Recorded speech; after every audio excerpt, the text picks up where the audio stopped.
আরে কানাই, এবার তো তোমার আর রাধার পুনর্মিলনের পবিত্র সময় আসতে চলেছে কানাই। আর সেক্ষেত্রে তো তোমার বাঁশি বাজানো উচিত, নৃত্য করা উচিত, আমি তো বলি সমস্ত 16 কলার আনন্দ উপভোগ করা উচিত। আর তুমি এখানে দাঁড়িয়ে সূর্যদেবের দিকে তাকিয়ে কি ভাবছো? সে যাই হোক, এটা হলো উৎসবের সময়, আর সে বিষয়ে কোনো সন্দেহ নেই, তাই না? এটা উৎসবের সময় নয় দাদা। এই তুমি কি বলছো কানাই? শনিদেব যা বলেছেন তা আপনি ঠিক করে শোনেননি দাদা। হ্যাঁ, আমারও কিছু শোনার বা বোঝার দরকার নেই, কারণ তুমি বলতে গিয়েও অনেক বেশি সময় নষ্ট করো। না দাদা, এটা সত্যি। কিন্তু আমার যখন তোমার থেকে কিছু জানার নেই, তখন তুমি সত্যি বলো বা মিথ্যা, আমার তাতে কি? আমি শুধু এটুকুই জানি যে আমাদের মধ্যে যে কথাবার্তা হবে তা কিছু সময় পরেই হবে। কিন্তু কিছুদিন পরে এই কথার কোনো মাহাত্ম্যই থাকবে না, বাস্তবটা পাল্টে যাবে। আমার মতে এই মুহূর্তই উচিত হবে।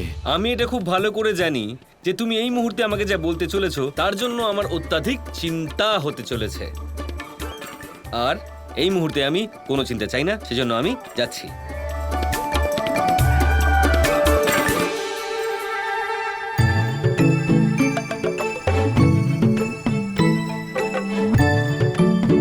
আচ্ছা ঠিক আছে, বলো কি সেই সত্যি?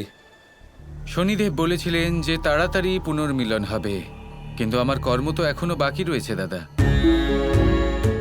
আর আমি যা কর্ম করেছি, যা কষ্ট করেছি, যা যা বিঘ্ন উৎপন্ন হতে পারে, তার সম্মুখীন তো আমাকে হতেই হবে।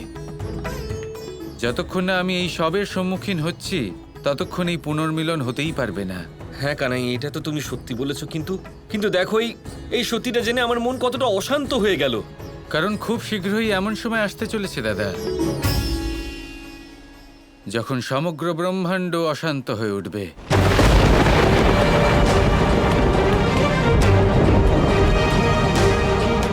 কি?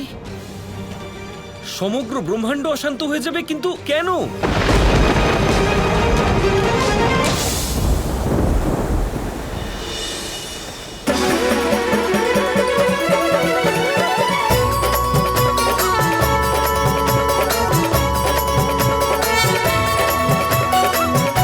আজ সভাতেই উৎসব কিসের জন্য রাধা? বলছি দাঁড়াও, আগে সভাতে দাদার কৃষ্ণকে তো আসতে দাও। আমার আপনাদের সবাইকে খুব গুরুত্বপূর্ণ কথা বলার আছে। কিন্তু কৃষ্ণ আর বলরাম দুজনেই তো আজ সভাতে আসেননি। তা কি করে হয়? দুজন আজ সভাতে কেন এলেন না? কোথায় গেছেন ওনারা? হ্যাঁ, শাম্বকেও কোথাও দেখা যাচ্ছে না, সভাতেও অনুপস্থিত। বাঁচাও! শাম্বু! আর্য শাম্বু! শাম্বু! তোমার উপরে শনির বক্র দৃষ্টি পড়েছে শাম্বু, আর এর থেকে বাঁচার জন্য মহামৃত্যুঞ্জয় মন্ত্র জপ করতে হবে তোমাকে। এই একটাই উপায় আছে তোমার কাছে। কিন্তু মা, এই গণপ্রেতরা তো আমাকে চারদিক থেকে ঘিরে ফেলেছেন। মহামৃত্যুঞ্জয় মন্ত্র জপ করলে আমি কি এই গণপ্রেতদের থেকে মুক্তি পাবো? কিন্তু আর্য শাম্বু কোথায় আছে গণপ্রেত? আমি তো দেখতে পাচ্ছি না। আরে এই দিকে দেখো, ওই দিকে দেখো, সব জায়গাতেই তো আছে। শাম্বু! তুমি মন্ত্র জপ করা আগে শুরু তো করো। ঠিক আছে মা।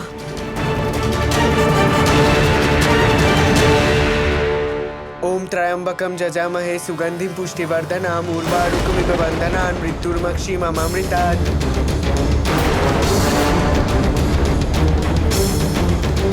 তো আমাদের বিরুদ্ধে মহাদেবের মন্ত্র জপ করছে। শাম্বু মহামৃত্যুঞ্জয় মন্ত্র জপ করছে। ওম ত্রয়ম্বকম যজামহে সুগন্ধিম পুষ্টিবর্ধনাম উর্বারুকমিব বন্ধনান মৃত্যুর্মক্ষীমমামৃতাৎ। দাঁড়াও, আমরা এই মন্ত্র শেষ হওয়া অবধি অপেক্ষা করব। এই মন্ত্র জপ করার ফলে তো সমস্ত গণপ্রেতরা থেমে গেছে। হ্যাঁ, এটা জপ করতে থাকাই উচিত হবে। ওম ত্রয়ম্বকম যজামহে সুগন্ধিম পুষ্টিবর্ধনাম।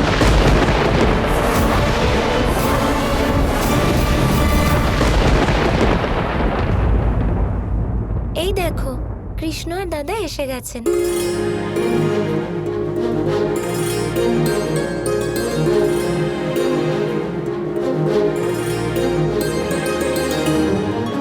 এসব কি হচ্ছে রাধা? দাদা, দোল আসতে চলেছে না? হ্যাঁ, কিন্তু দোলের তো এখনো অনেক দিন বাকি আছে। দাদা, ফাল্গুন মাস চলে এসেছে। দ্বারকা এসে না আপনি সব ভুলে গেছেন। বর্ষনাতে মহাশিবরাত্রির ঠিক পরের দিন থেকেই দোল উৎসব শুরু হয়ে যেত। তাহলে কি দোল আসা অবধি আমরা রং থেকে মুক্তি পাবো না? না না রেবতী, দোল অনেক রকমের হয়।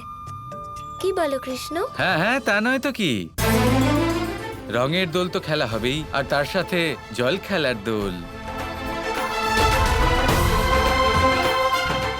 কাদামাটির দোল,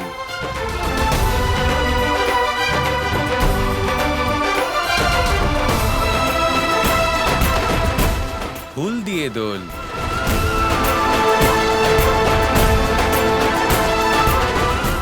লাঠি মারামারির দোল,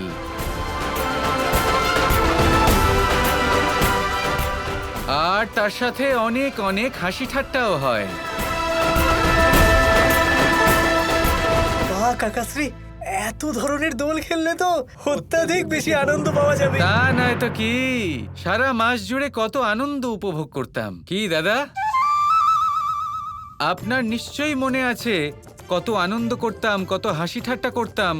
যমুনা তটে কি কি হতো, আপনাকে কত বিরক্ত করতাম, কত বিরক্ত করতাম। খুব আনন্দ পেলাম এই সব কিছু মনে করে। হ্যাঁ হ্যাঁ, মনে আছে, সব মনে আছে। আর তাছাড়া সেই সব দিন কেউ কি করে ভুলতে পারে? আমি বলি কি শোনো, তখন আমরা ছোট ছিলাম, এখন বড় হয়ে গেছি। ওটা বর্ষনা বৃন্দাবনের দোল খেলা ছিল, এখানে আয়োজন করা সম্ভব নয়। এটা হলো দ্বারকা।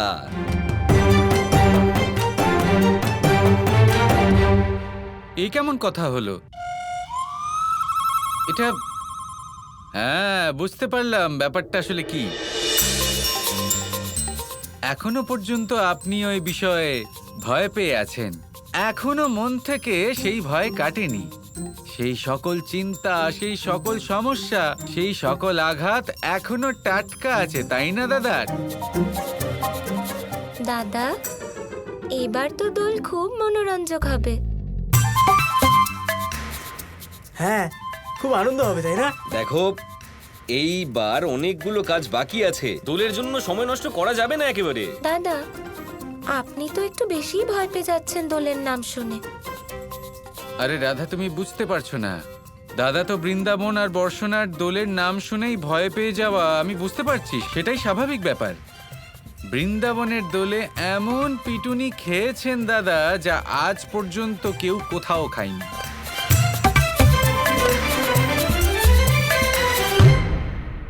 যাও কৃষ্ণ, তুমি খুব বানিয়ে বানিয়ে কথা বলো। দাদা এরকম ছোটখাটো ব্যাপারে এত ভয় পান না। আমি জানি দাদা ভয়ভীত হয়ে পড়েছেন, ওনার মনে ভয় আছে। উনি কেন ভয় পাবেন?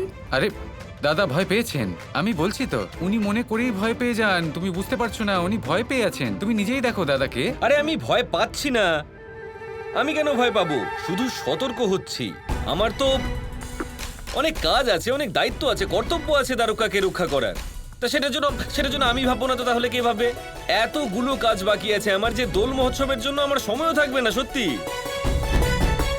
কিন্তু বাবা, আমরা তো দোল খেলতে যাই, আর আমাদের কাছে তো ভরপুর সময় আছে, তাই না উন্মুখ? আর তাছাড়া আমরা বৃন্দাবনের দোলের কত গল্প শুনেছি, তাই না বাবা? কাকাশ্রী, আমরাও চাই যে বৃন্দাবনের দোল কেমন হতো সেটা আমরাও দেখি। হয়তো তোমরা দুজন ভুলে যাচ্ছ যে তোমাদের দুজনের উচিত বাবার কাজে তাকে সাহায্য করা। এ কথার মানে জানো তোমরা? এটাই যে যদি তোমাদের বাবা ব্যস্ত থাকেন তাহলে তোমরা দুজনেও ব্যস্ত আছো, ঠিক আছে? দাদা, আপনি তো সবাইকে ব্যস্ত করে দিলেন। এ কি, এবার কি আমি একা দোল খেলবো? আরে তুমি একা কোথায় রাধা? এ আছে তো, এর তো জন্মই হয়েছে শুধু দোল খেলার জন্য। এর সাথে খেলো না, খেলবে তো তোমার সাথে। না না না না না, আমি রাধার সাথে কিছুতেই দোল খেলতে পারবো না। ওর সাথে যখনই দোল খেলি তখন শুধু ওই রং লাগায়। আমি সবসময় হেরে যাই না, আমি পারবো না ওর সাথে দোল খেলতে। কৃষ্ণ।